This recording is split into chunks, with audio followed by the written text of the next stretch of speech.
I, Hiral Mehta from SY Biotech. My topic for today's discussion activity is intron splicing. Introns are the non-coding sequences in pre-mRNA are removed while the exons which are expressed sequences are joined in the nucleus by uh, mRNA splicing or intron splicing. Intron splicing are of two types, GUAG intron splicing and self-splicing introns. Let's understand the basic about the intron splicing. When the transcription of eukaryotic gene occurs, it results in the formation of pre-mRNA. Pre-mRNA consists of introns as well as exons. This pre-mRNA is further converted into the mature mRNA before it is translated into a protein. Let's understand the basic representation about the pre-mRNA. The intron is blended by exon 1 near the 5' end and the exon 2 near the 3' end. At the 5' end of the intron, GU sequence is present, and at the end of 3' end, AG sequence is present. The part of intron towards the 5' end is known as 5' site, and the part of intron present towards the 3' end is known as 3' site. Upstream to the 3' AG sequence, there is a branch point adenine. Adenine plays an important role in the removal of intron from the pre-mRNA. For splicing, a complex is required which is known as spliceosome complex. Spliceosome complex are the proteins called SNPs. SNPs are small nuclear ribonuclear proteins. The GUAG intron splicing requires the special proteins. The special proteins that are SNPs which participate in the GUAG intron splicing are U1, U2, U4, U6 and U5. U4, U6 is a complex. Let's understand the mechanism of the intron splicing.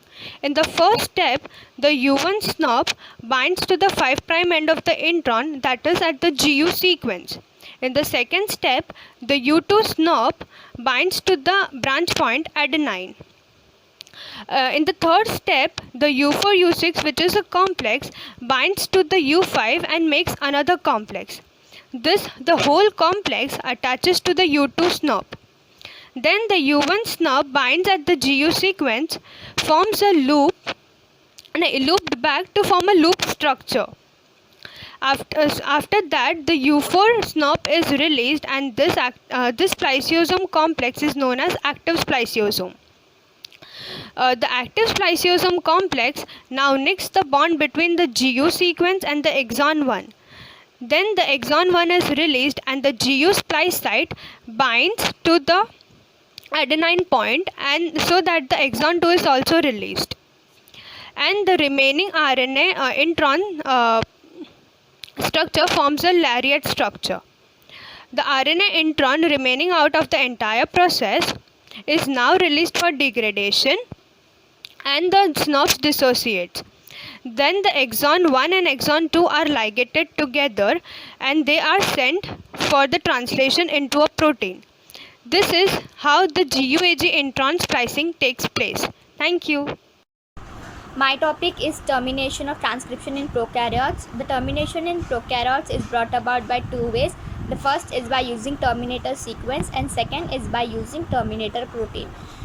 When the termination is carried out by using a terminator sequence, the process is called as row independent termination. In row independent termination, there is 3' to 5' DNA template which is used to transcribe mRNA transcript. There is mRNA transcript which is still under process by RNA polymerase. Genes whose transcription cannot be terminated by a row protein requires special terminator sequences. The terminator sequence in this process is a GC-rich region made up of inverted repeats that are complementary to each other. After RNA polymerase has transcribed this GC-rich inverted repeats, due to complementary base pairing, they bond with each other and forms a hairpin loop structure. This reduces the stability of RNA polymerase as RNA polymerase has never encountered a double-stranded mRNA transcript. Following the hairpin loop structure is an AT base pair rich region which has been transcribed into segments of uracil nucleotides. This further interferes with the binding of RNA polymerase, causing it to fall off and transcription is terminated. When the transcription is carried out by terminator protein or row protein, the process is called as row dependent termination. In row dependent termination, there is a double helix DNA, which is used to synthesize mRNA. There is RNA polymerase, which has been synthesizing mRNA, and there is mRNA, which is still attached to DNA in transcription bubble during the process, and the attachment of DNA and RNA is called as DNA RNA hybrid. The Rho protein which is used is an helicase enzyme, and helicases are enzymes which breaks or cleaves the hydrogen bond between the two strands.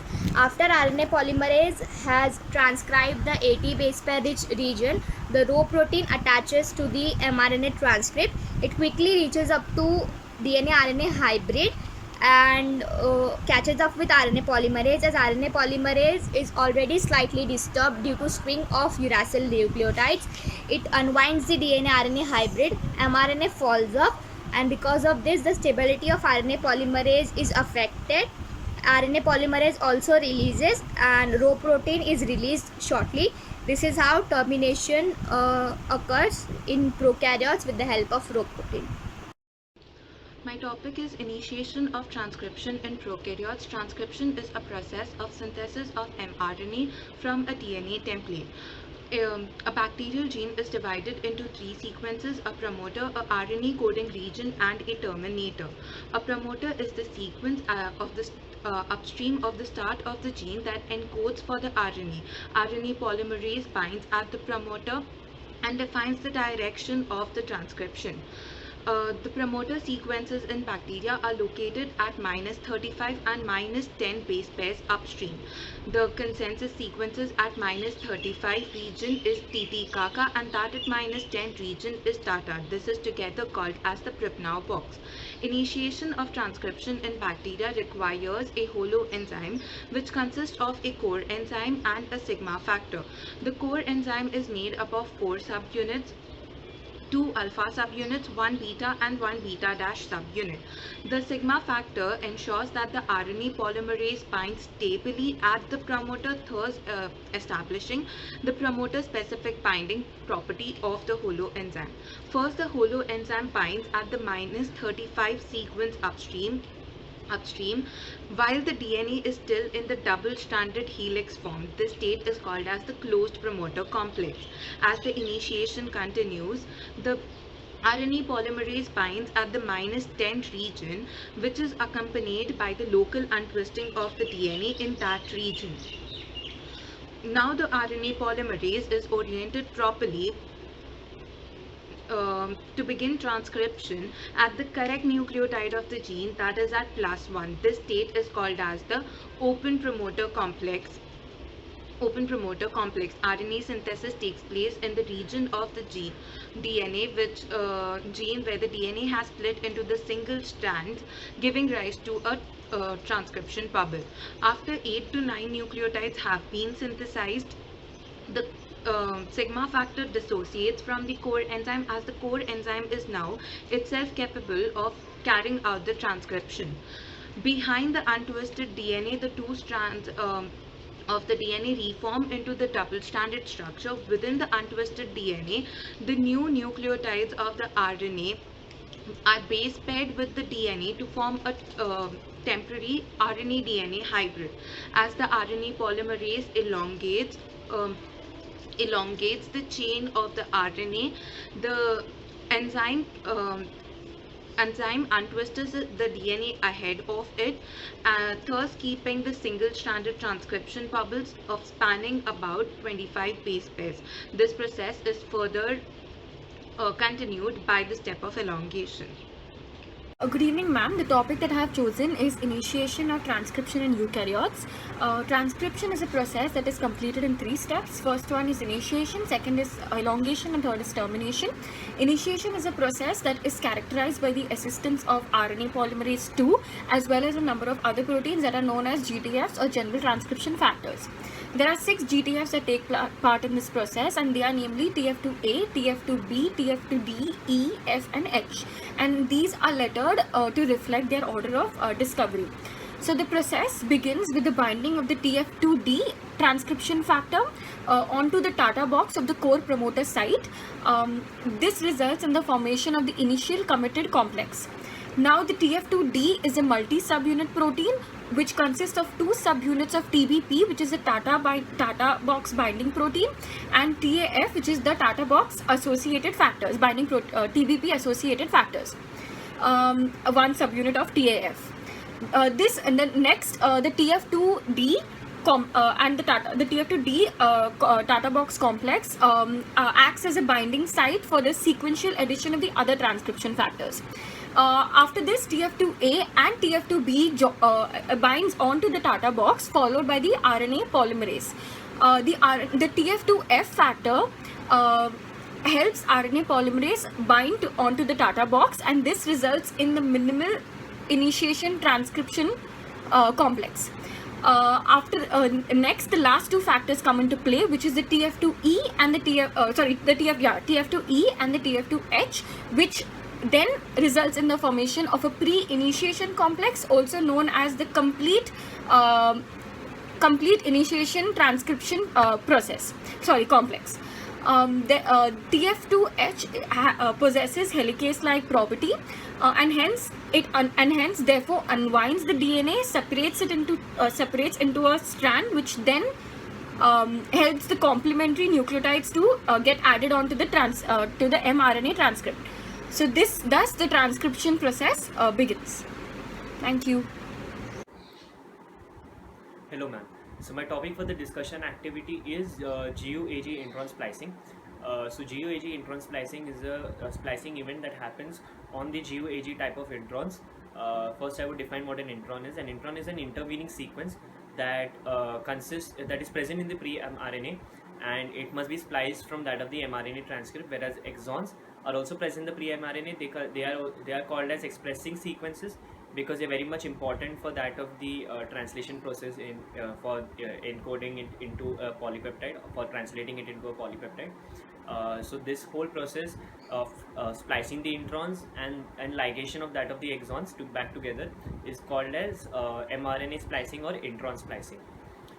So HNRNAs. HNRNAs are heterogeneous nuclear ribonucleic acid, and HNRNAs are very much important in this process, as they are the form of mRNA which is used for intron splicing. They consist of a pre-mRNA that is consist of both exon and intron sequences. So it consists of both of the sequences. It consists of a 5' untranslated region, a 3' untranslated region, which is capped at the 5' end by a G cap, and it is capped at the 3' end by a polyadenylation process, which results in the formation of a poly A tail at the 3' end. Introns must be spliced from that of the mRNA transcript, as they are the part of the DNA which is not to be used for translation, and they are not required for translation. And if they are spliced out, the form of mRNA that forms after them, consisting of only the exon sequences, is known as the functional or mature mRNA. Introns are only present in eukaryotes and are not present in prokaryotes at all. The splicing events involves a spliceosome, which is a complex of pre-mRNA bound to that of the SNRPs or small nuclear ribonucleoproteins. These SNRPs consist of sRNA, which is bound to its own associated proteins. The sRNA are of 5 types. We have the U1, U2, U4, U5 and U6. The U4 and U6 form its own special SNRP known as the U4 U6 SNRP, whereas the other sRNAs has its own special SNRPs. So before that, I will explain what a GUAG intron looks like.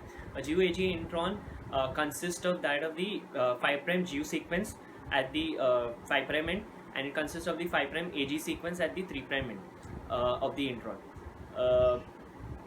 At the upstream of that of the 5' GU end, you have the exon 1 sequence, and downstream of that of the AG end, 3' end, you have the exon 2 sequence. So this intron is such, the GUAG intron looks as such, and at the 3' upstream of that of the 3' AG end, you have the branch point sequences consisting of the branch point adenine. So this is very much important in the later steps of the when I'm explaining the later steps of the splicing events. So the steps involved in intron splicing are: first you have the U1 SNRP binds to that of the 5' GU sequence. It binds to it, and this base binding is as a result of the base pairing between the U1 sRNA in the SNP to that of the GU sequence. It binds in that way. And then you have the U2 SNP. In the second step, you have the U2 SNP binding to that of the branch point adenine, which I explained was upstream of that of the 3' AG sequence. So it binds to that, and this is again the result of base pairing between the U2 snRNA in the SNP with that of the branch point sequences. So that is the second step. The third step, you have the, as I explained, U4 and U6 its own SNP. It binds to that of the U5 SNP, and this combination together binds to that of the U1 and U2 SNPs, which is already bounded to that of the introns at specific splice junction. I forgot that splice junctions, there the GU 5' GU point, and beyond that you have the exon sequence. The point in between them, that is the junction between them, is called as the 5' splice junction. And the same way, 3' AG region, and then after you have downstream, you have the exon 2 sequences. The point between them is called as the 3' splice junction. So this is about the splice junction. So the U1 and U2, which is at its own splice junctions, you have the U5 and U4 U6 nerve together binding to that of them, and the intron forms a loop. This loop brings both of the splice junctions together. Now the U4 nerve later exits that of the spliceosome, and this results in the formation of an active spliceosome. The active spliceosome now can carry out these splicing events and the ligation of the exons. So in the next step, in the fifth step, you have the spliceosome. It excises or splices that of the intron at the 5' end. It splices it, leading to a free intron 5' end and a free exon 1 sequence. So you have the free intron 5' end, which then binds to that of the branch point adenine point at the 3' end of the intron, mostly at the 3' end.